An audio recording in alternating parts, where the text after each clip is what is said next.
Hello students, आज हम discuss करेंगे क्लास 11 का chapter number 8 cell the unit of life.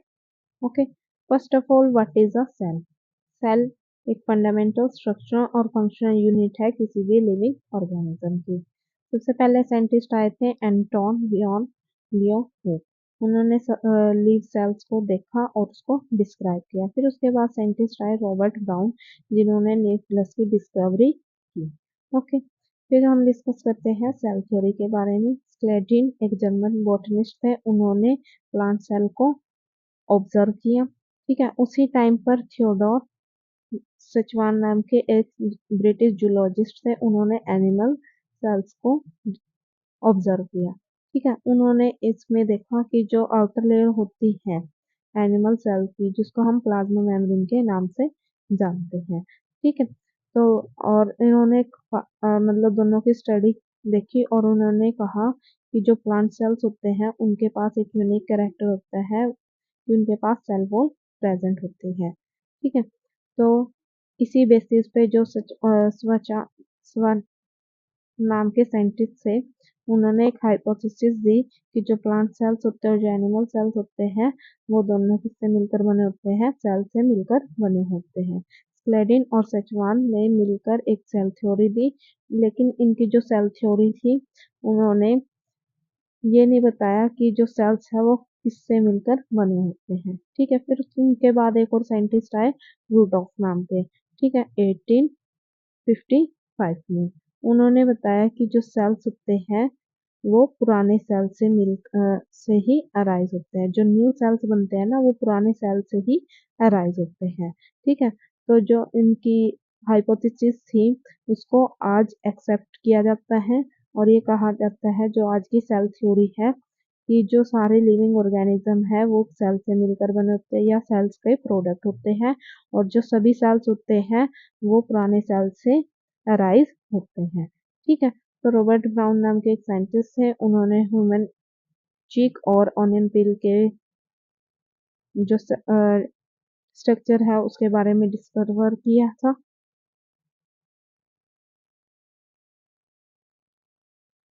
जो ऑनियन सेल है वो एक तरह का प्लांट सेल है, तो इनके पास क्या होती है? सेल वॉल प्रेजेंट होती है एज अ आउटर मेम्ब्रेन।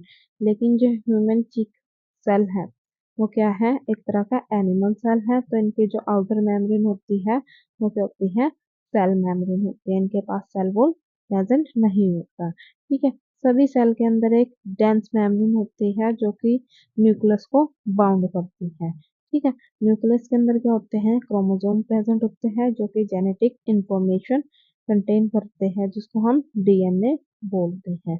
जो सेल्स होते हैं उनके पास मेम्ब्रेन होती है जो कि न्यूक्लियस को बाउंड करती है। तो उस तरह के सेल्स को हमने क्या नाम दिया था? यूकैरियोटिक। लेकिन जिन सेल के अंदर मेम्ब्रेन न्यूक्लियस को बाउंड करने की मेम्ब्रेन ना हो, तो उसको हमने प्रोकैरियोटिक नाम दिया था।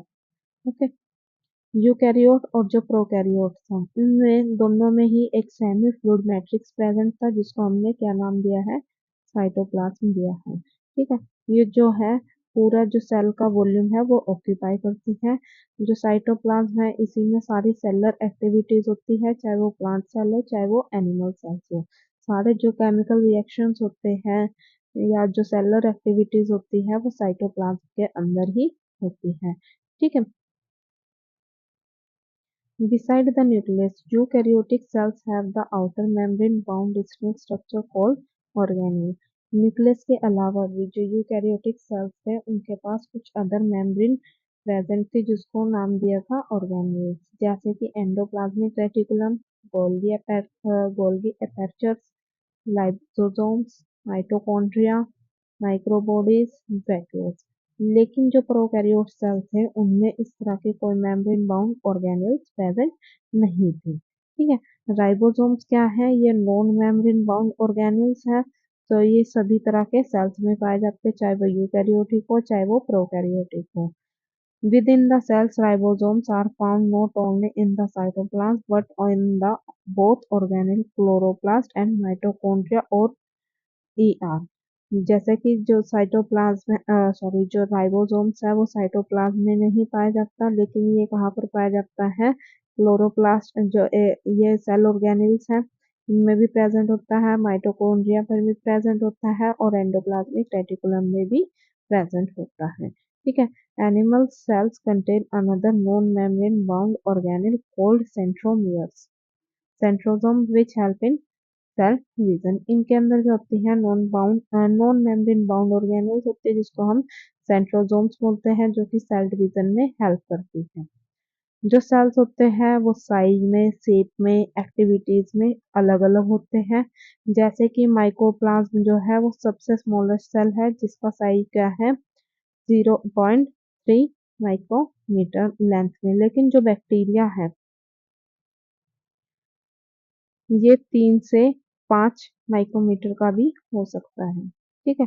जो लार्जेस्ट सिंगल सेल होता है वो ऑस्ट्रिच का एग होता है। ठीक है। अमंग मल्टी सेलर, अगर हम मल्टी सेलर के उसमें देखें तो जो ह्यूमन सेल्स होता है, ह्यूमन का आरबीसीज होते हैं वो 7 माइक्रोमीटर होता है डायमीटर में, और जो नर्व सेल्स होता है वो सबसे लंबा सेल माना जाता है। ठीक है।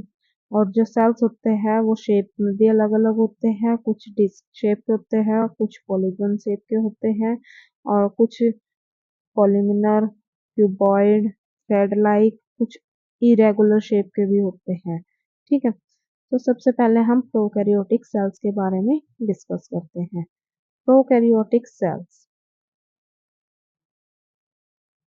प्रोकैरियोटिक सेल्स कौन रिप्रेजेंट करता है, बैक्टीरिया, मतलब इसमें सबसे ज्यादा कौन से सेल्स आते हैं, कौन बैक्टीरिया के सेल्स आते हैं, blue green algae, mycoplasma and PPLO, जिसको हम प्लूरो निमोनिया लाइक ऑर्गेनिज्म बोलते हैं।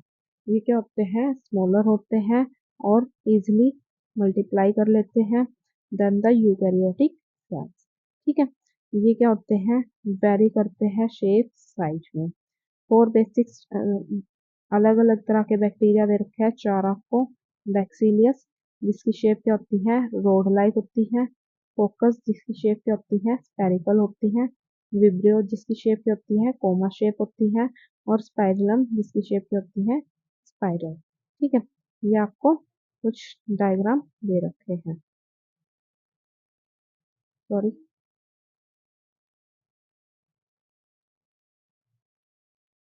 ये दे रखे हैं आपको कुछ डायग्राम। ये आपको कुछ आरबीसीज के सेल्स दे रखे हैं, कुछ डब्ल्यूबीसीज के सेल दे रखे हैं, कुछ ये एपिथेलियम सेल है, ये नर्व सेल है, ये आपके ट्रैकिड्स हैं, और ये मेसोफिल सेल्स हैं। इनकी शेप अलग है, साइज भी अलग है। ओके।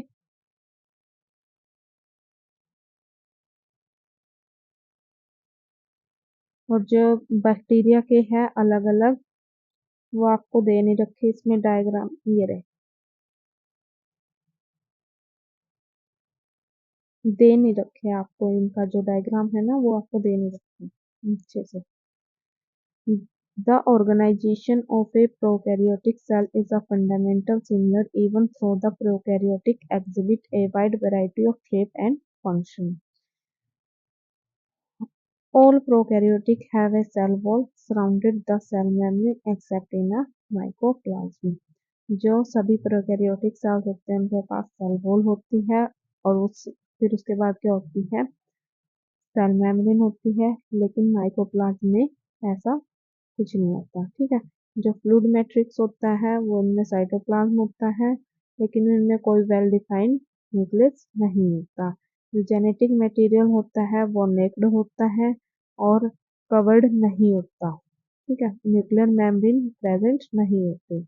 जो जीनोमिक डीएनए होता है वो सिंगल क्रोमोसोम भी हो सकता है और सर्कुलर डीएनए भी हो सकता है। कुछ बैक्टीरिया में सर्कुलर डीएनए होता है, कुछ में क्या होता है, सिंगल क्रोमोसोम्स के फॉर्म में भी प्रेजेंट होता है। जो स्मॉलर डीएनए होता है उसको हम बोलते हैं प्लाज्मिड। जो प्लाज्मिड होते हैं उसमें अलग अलग फिनोटाइपिक कैरेक्टर होते हैं to such bacteria. One such character is a resistant to the anti-ID. आप बड़ी क्लास में क्लासमेट के स्ट्रक्चर के बारे में और उसके बारे में फर्दर पढ़ोगे। ठीक है, जो डीएनए में होता है ये ट्रांसफॉर्मेशन बैक्टीरियल ट्रांसफॉर्मेशन में भी हेल्प करता है। जो न्यूक्लियर मेम्ब्रेन होती है यूकैरियोट्स में पाई जाती है। No organelles like the ones in eukaryotes are found in prokaryotes. जैसे कि यूकैरियोट्स में अलग अलग ऑर्गेनेल्स पाई जाती हैं, लेकिन प्रोकैरियोट्स में कोई भी ऑर्गेनेल्स नहीं पाई जाती। प्रोकैरियोट्स के पास